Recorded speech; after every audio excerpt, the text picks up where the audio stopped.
Cutting Back the Georgia Jungle. William Hovey Smith, 2012. I'm Hovey Smith, the backyard sportsman. And what I'm doing right now is tying a couple of loops so that I can snarf up this bunch of cherry here and haul it off so we can get it out of the yard. I don't know if any of you have been in the deep south before.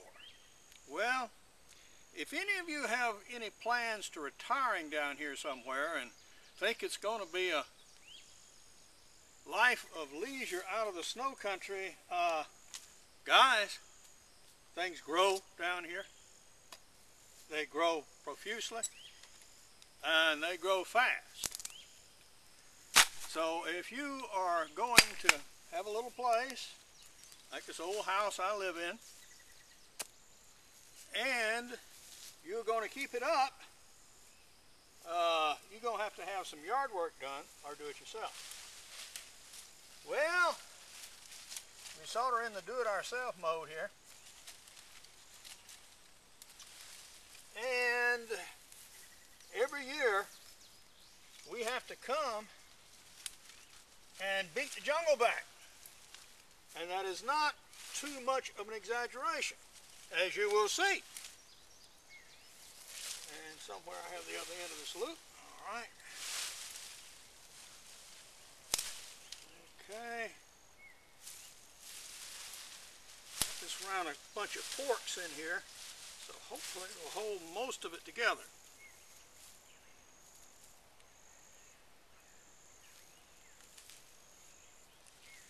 Now, for those of you who did not know what gesnarf means,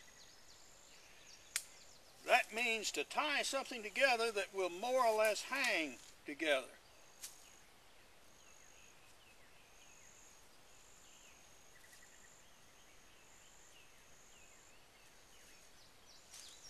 There we go. So we got our loops together and caught up here. And we're going to fix this behind our lawnmower and in due time actually drag it off. But in the meantime, I want to tell you about some of these viney things we've got growing around here. Not that in the deep south we had any lack of vines. We have, I don't know, wow, probably 8 varieties of briars that I can think of, as well as native honeysuckle. But a lot of the stuff you see in this hedgerow here, that is imported. And the stuff we're having real trouble with is, I'll take the camera loose so I can show you some of it in detail. Now that be vines, guys, that be various serious vines. And most of that, would you believe, is wisteria?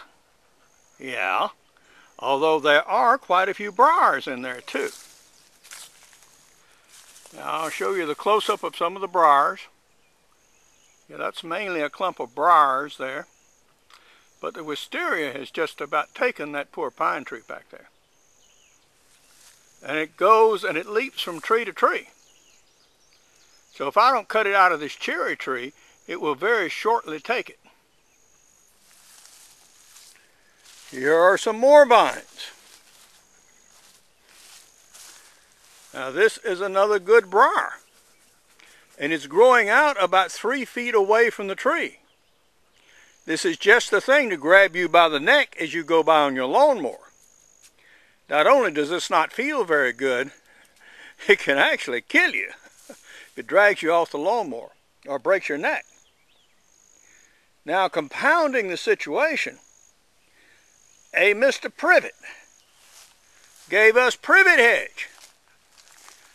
And this material is imported. It seeds and it grows up almost everywhere. And it forms some of the basis of this hedge that you see. Okay. Give you a little view of the plant here.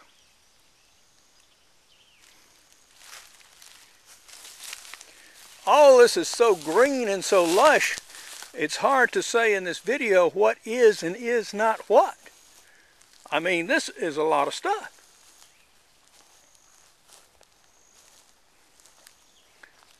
In the foreground, you have briars. Good rabbit cover, yeah?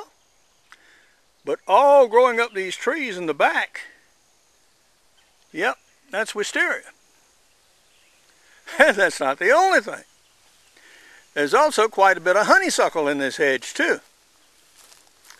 And we have some sticky yucca type plants. Spanish bayonets is what they were colloquially named. And this is a healthy cherry tree, and we're trying to cut out around it so the tree will prosper, because I actually salvage these wild cherries and make cherry bounce out of them.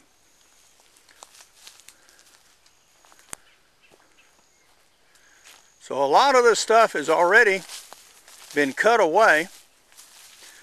And of course I'm going to take these away, cut them as high as I can reach and off of the ground, drag them off and burn them.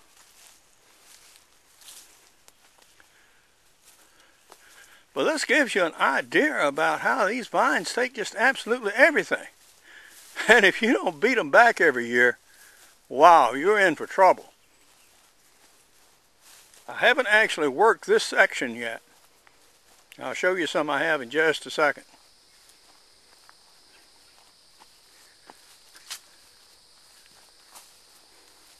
Wow, this stuff is thick. Now, you're beginning to see it thin a little bit, and some I've cut is starting to turn. All right. Now I've trimmed up to about this point. Not that you can tell a particular difference, but at least you can see some plants now. That is China berry, another import. And here is some of the privet hedge that has been released a little bit. You can see it's starting to grow seed now a little bit. And actually this does have some beneficial use for small birds. And finally you can see where I've cut out now. Wow! The size of some of these vines can be as thick as a man's leg. And you can see where they've twisted around this China berry, where I've cut it back from year to year and deformed it profusely. Now, this is not the only nice thing we've got running around here in vines. We also have luxurious amounts of poison ivy. And that's what this is growing up against this chimney. Those leaves, leaves of 3, let it be, is the old saw. Yeah, some people say they can handle this. Don't believe it, guys.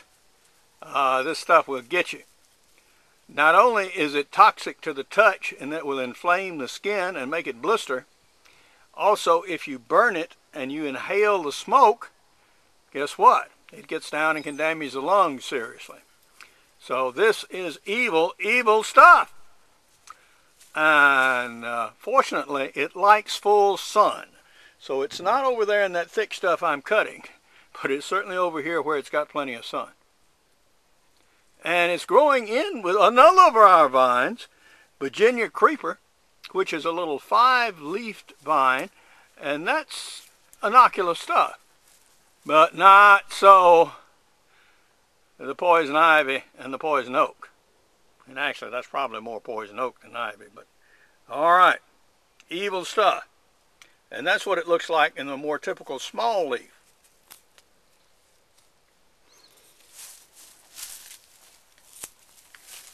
And this is your Virginia creeper.